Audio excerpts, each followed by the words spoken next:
Valence bond theory देखे थे, valence bond theory, ठीक आहे, ज्याला आपण म्हटलेलं आहे व्हीबीटी,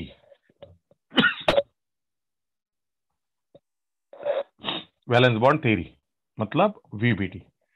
अब वीबीटी का बोलना ऐसा था, सबसे इंपॉर्टेंट, कि when atomic orbital, atomic orbital, orbitals overlap, overlap, then form, then form covalent bond, ठीक है, ये हमने पढ़ी इसके पहले, ये हमारा सब कुछ हो चुका है। जब एटॉमिक ऑर्बिटल, अब एटॉमिक ऑर्बिटल मतलब क्या है? Atomic orbital means orbitals of atom, orbitals of atom, atom क्या ऑर्बिटल है वो, ठीक है। जैसे हाइड्रोजन है, हाइड्रोजन का 1s, 1 electronic configuration, s is the orbital, okay, s is the orbital for the hydrogen which contain 1 unpaired electron, तर हे atomic orbital है। और वैलेंस बॉन्ड थ्योरी का यही बोलना था कि एटॉमिक ऑर्बिटल जब कंबाइन होते हैं, मतलब ओवरलैप होते हैं, और ओवरलैप होकर फिर बनता है कोवैलेंट बॉन्ड। अब ओवरलैपिंग में भी हमको पता है कि एक्सियल ओवरलैपिंग है, ये भी हमने देखे, एक्सियल ओवरलैपिंग या फिर लैटरल ओवरलैपिंग, बरोबर है, लैटरल ओवरलैपिंग। एक्सियल से सिग्मा बॉन्ड हमने बनाए, सिग्मा, और लैटरल अगर रहता है पी का लैटरल जैसे, उससे हमने पाई बॉन्ड बनाए, ओके, ऑल दीज थिंग्स हमने कंप्लीट कर ली। तो अभी ये एक्सियल ओवरलैपिंग से सिग्मा बॉन्ड बनता है, लैटरल ओवरलैपिंग से पाई बॉन्ड बनता है। तो बहुत सारे कंसेप्ट जो है वैलेंस बॉन्ड थ्योरी ने क्लियर किए थे, लेकिन कुछ ऐसे भी कंसेप्ट थे कि जो वैलेंस बॉन्ड थ्योरी एक्सप्लेन नहीं कर सकी, ठीक है, कुछ ऐसे कंसेप्ट थे कि जो वैलेंस बॉन्ड थ्योरी जो थी उसने एक्सप्लेन नहीं किया था। अब जैसे वैलेंस बॉन्ड थ्योरी के according to valence bond theory क्या लिमिटेशन है, उसकी लिमिटेशन बता रहा हूं मैं, लिमिटेशन किसके? वैलेंस बॉन्ड थ्योरी की, limitation of valence bond theory. तो ऐसे देखो कैसा है कि ये जब डिस्कवरी सब बातें हो रही है, तो हर एक साइंटिस्ट ने उसे जो सही लगा उस हिसाब से उसने थेरीज ये की है, प्रपोज की है, ठीक है। और कुछ किसी में कुछ कम, किसी में कुछ कम, कोई थेरी एखादा कंसेप्ट अच्छे से क्लियर करती है, दूसरी थेरी वही कंसेप्ट को रिजेक्ट भी कर देती है। तो ये सब बातें हुई है इसके पहले, ठीक है, इसीलिए कंफर्मेशन जो है, कंफर्म बात, वो थोड़ा सा डाउटफुल ही रहता है, क्योंकि अलग अलग थेरीज है, वो अलग अलग बातें बताते रहती है, ओके। सो अभी लिमिटेशन में पहला कि ये जो वैलेंस बॉन्ड थ्योरी है, ये वैलेंस बॉन्ड थ्योरी हम लोगों को सिर्फ कोवैलेंट बॉन्ड के बारे में इंफॉर्मेशन दे रही है कि when atomic orbital of the two atoms overlap together, overlap to form a covalent bond, means ये बात हो गई कि ये जो थ्योरी है valence bond theory gives the information about only covalent bond and not about the coordinate or ionic bond like that, okay। Coordinate bond के बारे में इस थ्योरी ने, कोऑर्डिनेट भी तो कोवैलेंट बॉन्ड है ना, इसने कुछ नहीं बताया थ्योरी ने, ओके। सो इसलिए पहला प्रॉब्लम यह है कि not gave information about formation of coordinate bond, coordinate bond कैसे फॉर्म होता है उसके बारे में वैलेंस बॉन्ड थ्योरी ने हम लोगों को कुछ भी इंफॉर्मेशन नहीं दिया। दूसरा एक ड्रॉबैक ये था कि oxygen molecule, oxygen molecule is diatomic, diamagnetic, diamagnetic. Diamagnetic का मतलब क्या होता है कि जो मैग्नेट को रिपेल करता है, जो मैग्नेट को रिपेल करता है उसे बोला जाता है diamagnetic. Okay, so oxygen molecule जो है वो डायमैग्नेटिक है according to valence bond theory. लेकिन एक्सपेरिमेंट से ऐसे पता चला, एक्सपेरिमेंट से ऐसे पता चला कि O2 molecule is O2 molecule is paramagnetic, paramagnetic. ठीक है, पैरामैग्नेटिक का मतलब क्या होता है कि जो मैग्नेट की तरफ अट्रैक्ट होता है उसे बोला जाता है पैरामैग्नेटिक, और जो मैग्नेट से रिपेल होता है, दूर जाता है, उसे बोला जाता है diamagnetic. So according to valence bond theory, oxygen molecule is diamagnetic, but experiment confirms the oxygen molecule is paramagnetic।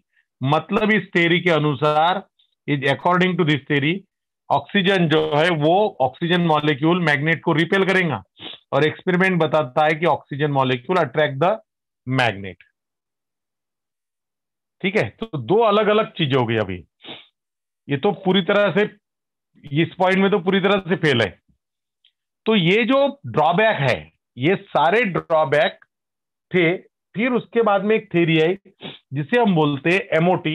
MOT, MOT नहीं, ठीक है, एमओटी ऐसा नहीं है थे, एमओटी आए थे। तो एमओटी का मतलब होता है मॉलिक्यूलर ऑर्बिटल थ्योरी। अब ये जो मॉलिक्यूलर ऑर्बिटल थ्योरी है उसमें ये सारे प्रॉब्लम जो है वो सॉल्व किए गए हैं।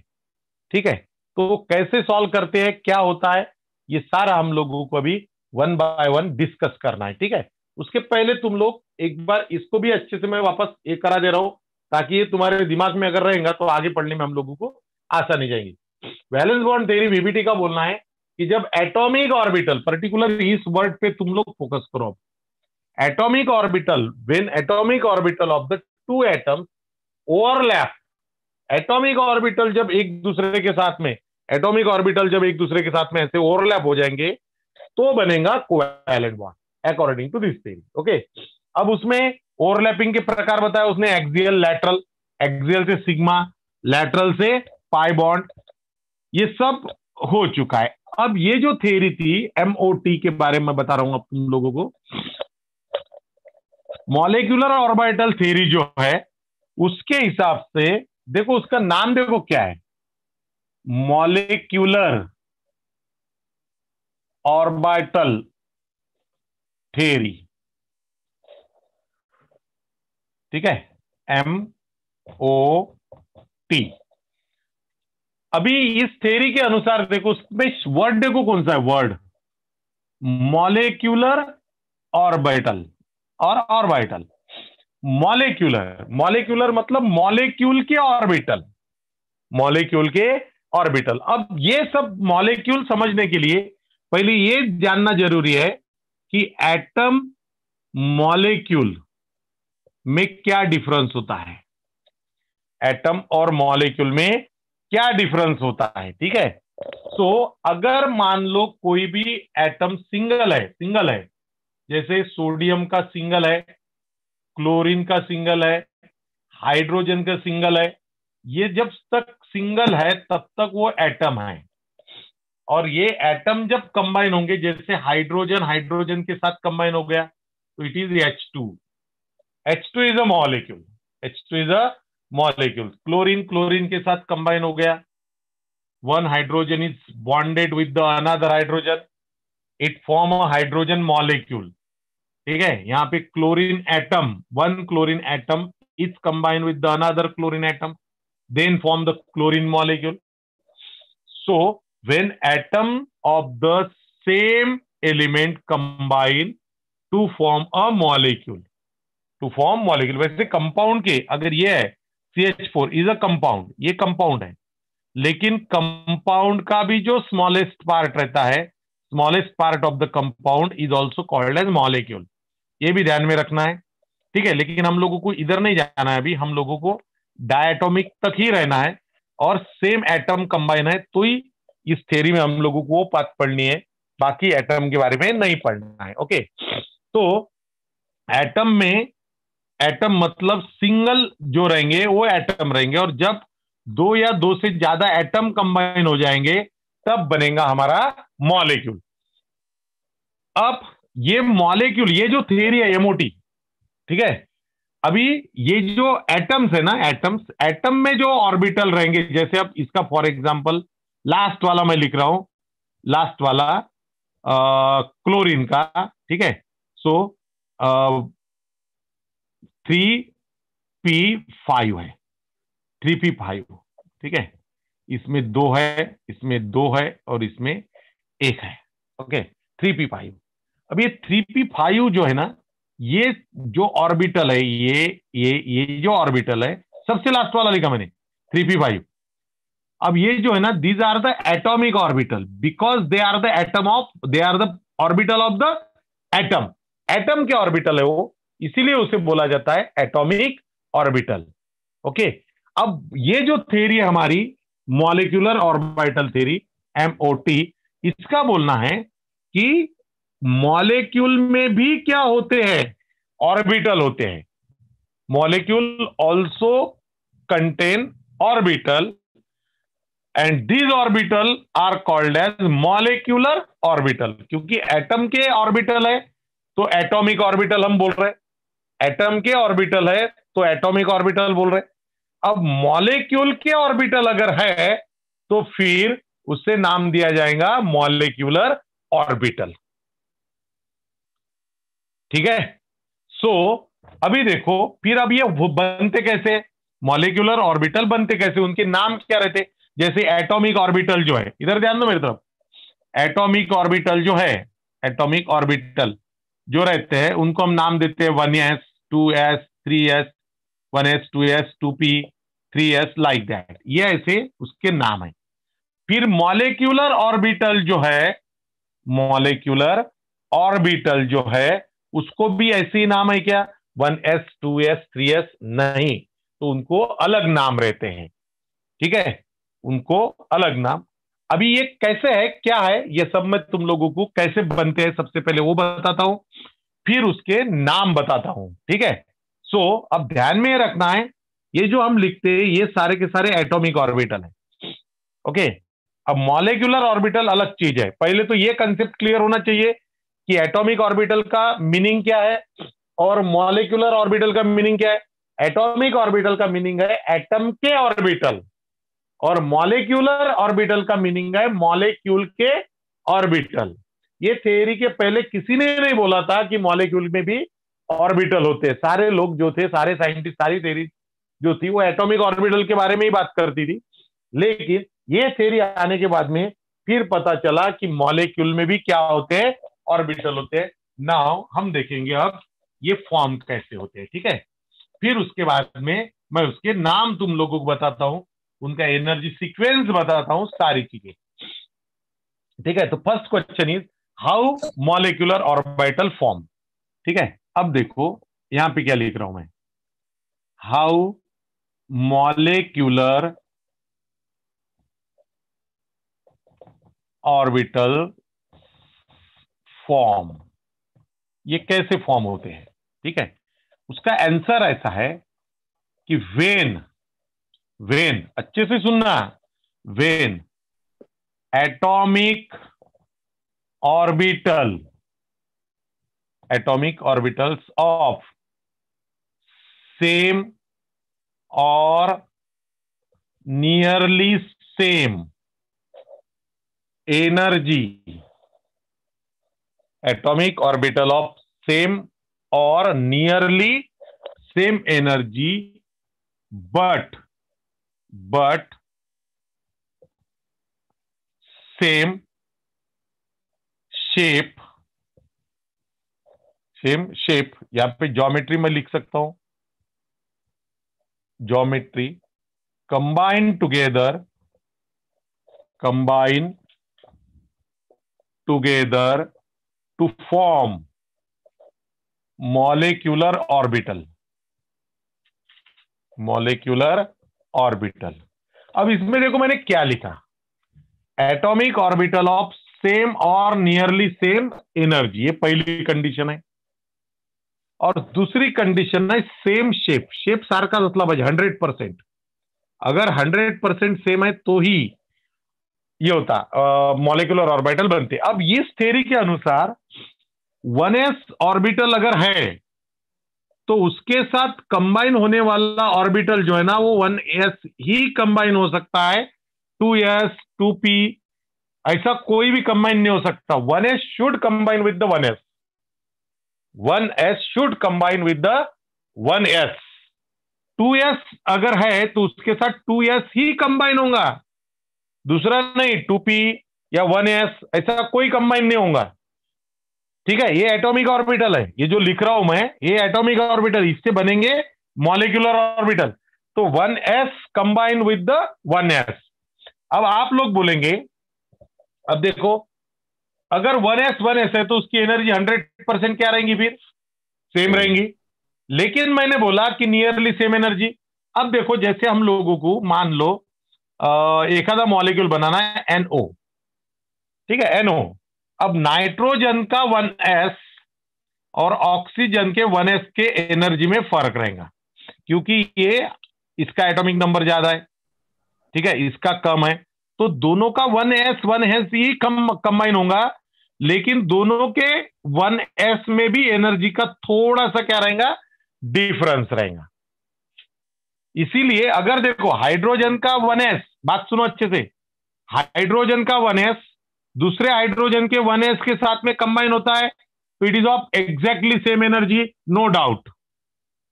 सेम एनर्जी के रहेंगे वो दोनों के दोनों orbital.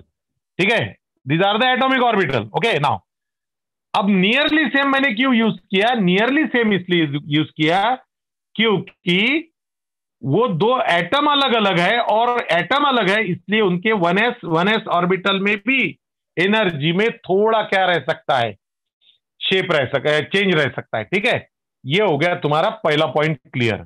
Okay, got it? Yes sir. Yes sir. हाँ, ओके. Now same shape. अब देखो क्या है, अब जैसे हम लोगों को ये मालूम है कि p ऑर्बिटल जो है उसके 3 रहते हैं, px py pz. बरोबर है, px py pz. एक का एक्सिस ये है, दूसरे का एक्सिस ऐसा है, तीसरे का एक्सिस ऐसा है. ये अलग अलग एक्सिस पे रहने वाले ऑर्बिटल है, अलग अलग और एक्सिस पे रहने वाले ऑर्बिटल है ये p. अभी इसका बोलना ऐसा ये थ्योरी का कि px should combine with the px. px के साथ में ही ओवरलैप होगा. ठीक है, उसके लिए एक वर्ड है इस थ्योरी में, इंटरफेरेंस. इंटरफेरेंस वो बताता हूं मैं 2 मिनट में. py के साथ में ही इंटरफेयर करेगा, मतलब वो ओवरलैप होगा. और pz के साथ में ही ओवरलैप होता है. px not overlap with the py and py not overlap with the pz. Okay, px should overlap with the px, py should overlap with the py, pz should overlap with the pz. px not overlap with the py and py not overlap with the pz. Okay, हो sir. हाँ, according to this theory, या theory अनुसार ऐसा है. अभी एक बात और समझ लो कि हमारे केमिस्ट्री में ना pz जो रहता ऑर्बिटल उसे ज्यादा इंपॉर्टेंस दिया गया है pz में. ठीक है, वो क्यों क्या उसके कारण हम लोगों को जानने की फिलहाल में जरूरत नहीं है, लेकिन pz जो रहता है ना वो सिग्मा बॉन्ड बनाता है. pz क्या बनाता है, अकॉर्डिंग टू दिस थ्योरी में बात कर रहा हूं. pz form a sigma bond and py and px form a pi bond. इतना ध्यान में रखना. According to this theory pz form sigma bond, py and px form pi bonds. Okay okay, आता हे लक्षात ठेवायचं आहे. Sir. According to this theory शब्द वापरून राहिलेलो आहे मी असं म्हणतोय या थ्योरीनुसार असं आहे आता ही थेअरी जर शिकायची आहे तर या थेअरीचे नियमही लावा लागेल ना आपल्याला. हो सर. बरोबर है. अगर मैं कश्मीर में गया हूं तो मुझे गर्मी के कपड़े लेके जाना पड़ेगा. वहां पे मैं बनियान पे नहीं घूम सकता, टी शर्ट पे नहीं घूम सकता, तो थंडी ज्यादा आहे. बरोबर आहे. हो सर. म्हणजे ज्या भागात आपण चाललो आहे त्याच्यानुसार आपल्याला वागावं लागेल ना. मग इथेही तसंच आहे.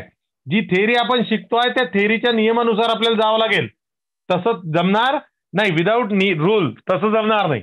आता हे लक्षात आलं म्हणजे सेम ऑर्बिटल एकमेकांसोबत काय होतात, ओव्हरलॅप होतात. अब जैसे हम लोगों ने एक थ्योरी पढ़े थे इसके पहले के लेसन में, जिसमें हमने क्वांटम नंबर पढ़े थे, उस क्वांटम नंबर वाले थ्योरी में, उस क्वांटम नंबर वाले लेसन में स्ट्रक्चर ऑफ एटम जिसका नाम है, उसमें हमने बोले थे दो वर्ड मैंने यूज किया था, एक ऑर्बिटल और एक नोडल प्लेन. नोडल प्लेन, ऐसे दो वर्ड यूज किया था मैंने. तो ऑर्बिटल मतलब ऐसी जगह एटम में, एटम के न्यूक्लियस के अराउंड ऐसी जगह, ऐसी स्पेस कि जहां इलेक्ट्रॉन रहने के चांसेस क्या है, सबसे ज्यादा है. This space is called as orbital. Okay. Around the nucleus of atom, the space where chances of finding electron is maximum called as orbital. Okay. And node means ऐसी प्लेस कि जहां पे इलेक्ट्रॉन मिलने के चांसेस जीरो है. जहां पे electron मिलने के चांसेस जीरो है, वो जो जगह है उसे बोला गया है नोड या फिर नोडल प्लेन. और जहां पे इलेक्ट्रॉन रहने के चांसेस मैक्सिमम है उसे बोला गया है orbital. Is that clear? Yes sir. और अब और एक बात बताता हूं मैं उसी लेसन की. या दोन गोष्टी लक्षात ठेवा बाळांनो. ओके. अब उसी लेसन की मैं तुम लोगों को और एक बात बताता हूं कि जैसे श्रोडिंगर इक्वेशन हमने पढ़े थे, उसमें हमने फंक्शन लिए थे. ठीक है. त्याला काही लोक जाय म्हणतात, काही लोक साय म्हणतात, जो भी है वो. तो पी साइलेंट है, ऐसा है के हिसाब से उसका हम प्रोनाउंसिएशन कर सकते. कुछ लोग उसको साय बोलते, कुछ लोग उसको जाय भी बोलते. ठीक है. तो जो भी है, ये फंक्शन दिया था उसने, इसे उसने बोला था वेव फंक्शन. वेव फंक्शन, ये वो लेसन की बात है, लास्ट लेसन की, वेव फंक्शन. अब उसका बोलना ऐसा था कि इलेक्ट्रॉन जो है, इलेक्ट्रॉन को दो प्रकार का नेचर है, एक पार्टिकल नेचर और एक वेव नेचर. पार्टिकल नेचर और वेव नेचर. बरोबर है. अब ये मान लो एक वेव है, ऐसी अशी एक वेव है. ओके. अब ये एक वेव हो गई. अब ये दूसरी वेव, ये दूसरी वेव है. ओके. ऐसी दो वेव है. अब ये दो वेव जो है अगर ऐड हुई, ऐड दो प्रकार से होती. एक ऐसी ऐड होंगी कि दोनों एक दूसरे को ऐड करेंगे तो देखो कैसा होगा, ये बढ़ जाएगा और ये भी बढ़ जाएगा. हा याच्यात ऐड झाला. This adds to this and this adds to this, इसलिए साइज बढ़ गया इसका. ठीक है. और अगर ये वेव ने एक दूसरे को कैंसिल कर दिया, इसने इसको कैंसिल किया और इसने इसको कैंसिल किया, तो कुछ नहीं रहेगा. हा याला कॅन्सल करेल, हा याला कॅन्सल करेल. पटलं बोलणं. मग आता असं जर झालं, अगर ऐसा हुआ तो हम उसको सब एडिशन बोल रहे हैं, और ऐसा हुआ तो उसको हम सबट्रैक्शन बोलेंगे. ठीक है. ये अगर जाय 1 है तो ये जाय 2 है. ठीक है. ये जो रिजल्ट है ये वाला, ये इसमें ऐड हो रहा है, तो ये जाय 1 प्लस जाय 2 का रिजल्ट है ये. और ऐसा अगर है तो ये जाय 1 माइनस जाय 2 का रिजल्ट है ये वाला, क्योंकि ये कैंसिल हो गया. अब इसमें वेव ही नहीं बची. ये जो है इसे बोला जाता है कंस्ट्रक्टिव इंटरफेरन्स. पण दोन वेव एकमेकांमध्ये मिक्स होत आहे. एकमेकांमध्ये मिक्स होणे म्हणजे इंटरफेरन्स म्हटलं जातं फिजिक्स मध्ये. त्याला फिजिक्स मधला शब्द आहे. आपल्या केमिस्ट्रीमध्ये त्याला आपण ओव्हरलॅपिंग म्हणतो. ऑर्बिटल ओव्हरलॅप झाले, बरोबर है ना. फिजिक्स में एक वर्ड है इंटरफेरेंस. सो ये हो गया तुम्हारा. अगर ऐसा होता है, ऐड हो जाते हैं दो वेव, अगर ऐड हो जाती है तो it is constructive interference.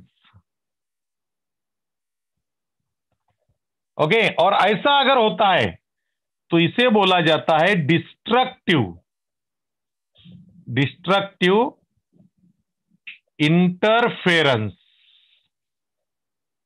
Constructive म्हणजे ऍड झालं, काहीतरी चांगलं झालं, एक दूसरे में ऐड हुआ, बढ़ गया, कंस्ट्रक्टिव है. और यहां पे ये जो है इसका तो कैंसल ही हो गया, सत्यानाश झाला, म्हणून झालंय डिस्ट्रक्टिव. बेकार काम डिस्ट्रक्टिव, चांगलं काम कंस्ट्रक्टिव. ठीक है. अभी ये कंस्ट्रक्टिव इंटरफेरेंस से जो मॉलिक्यूलर ऑर्बिटल बनते हैं, अब ये तुम इसको मैं रिलेट कर रहा हूं मॉलिक्यूलर ऑर्बिटल के साथ में. आ जाओ मेरी तरफ. ये हो गया एक 1s ऑर्बिटल, ये हो गया दूसरा 1s ऑर्बिटल. ये मोड़ू का वर्ष थोडं.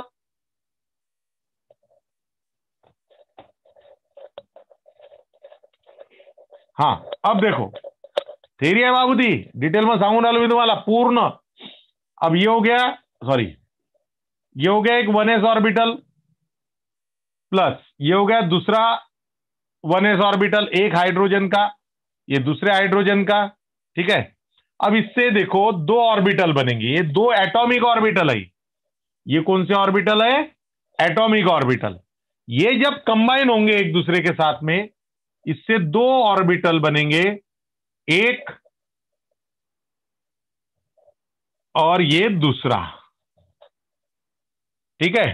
तो ये जो बना हुआ है, अब देखो कंस्ट्रक्टिव इंटरफेरेंस से जो बनता है वो स्टेबल रहता है, और जो डिस्ट्रक्टिव से बनता है वो अनस्टेबल रहता है. ये ध्यान में रखना है.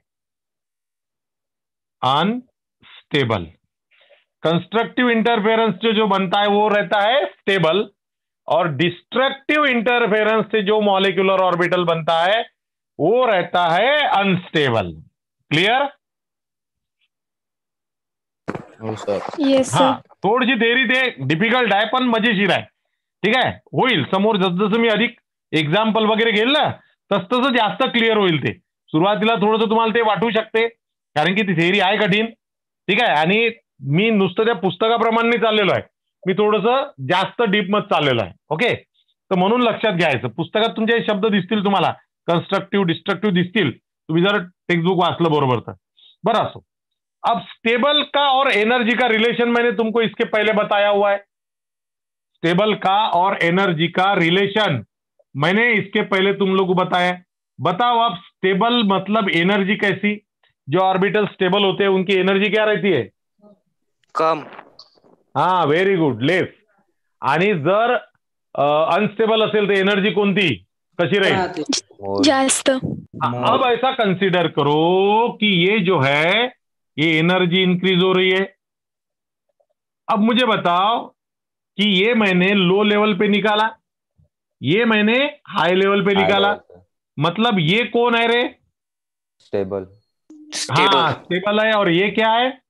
अनस्टेबल. जो स्टेबल रहता है उसे बोला जाता है बॉन्डिंग ऑर्बिटल. मतलब कंस्ट्रक्टिव इंटरफेरेंस से स्टेबल ऑर्बिटल जो बनता है वो होता है बॉन्डिंग ऑर्बिटल. कौन सा ऑर्बिटल होता है वो? Bonding orbital. और डिस्ट्रक्टिव इंटरफेरेंस से जो बनता है वो अनस्टेबल ऑर्बिटल रहता है, और अनस्टेबल ऑर्बिटल जो है उसे बोला जाता है एंटी बॉन्डिंग ऑर्बिटल. क्या म्हटलं जाते? Anti bonding orbital. हाँ, एंटी बॉन्डिंग ऑर्बिटल. ध्यान में हमेशा रखना है, बॉन्डिंग ऑर्बिटल की एनर्जी कम रहेंगी, इट इज स्टेबल, और एंटी बॉन्डिंग ऑर्बिटल की एनर्जी ज्यादा रहेंगी, इट इज अनस्टेबल. और anti bonding orbital represented by star. Anti bonding को हम स्टार से रिप्रेजेंट करेंगे, और बॉन्डिंग को कोई नोटेशन नहीं है, सिंपल सिंपल. अब ये जो ऑर्बिटल है, लिसन लिसन लिसन, ये जो ऑर्बिटल है These are the atomic orbitals of same energy and same shape, same geometry. This is the condition. Okay, these are the atomic orbitals of same energy, same shape, combine together or interfere together to form two. How many atomic orbital involved in the combination? Two atomic orbitals are involved in the combination. That's why two molecular orbital are formed. Two molecular orbitals are formed. Is that clear? जितने atomic orbital involve होते हैं उतने ही molecular orbital बनते हैं. These are the molecular orbital. These are the molecular orbital. MO मतलब molecular orbital. ये जो है ये है मॉलिक्यूलर ऑर्बिटल और ये जो है ये है तुम्हारे एटॉमिक ऑर्बिटल. एटॉमिक ऑर्बिटल की एनर्जी सेम है, मॉलिक्यूलर ऑर्बिटल की एनर्जी सेम नहीं है. बॉन्डिंग ऑर्बिटल की एनर्जी कम होती है और एंटी बॉन्डिंग ऑर्बिटल की एनर्जी ज्यादा होती है. आई बात समझ में? हॅलो हो सर. सगळे जण सांगा, व्यवस्थित सांगा जरा. हो सर.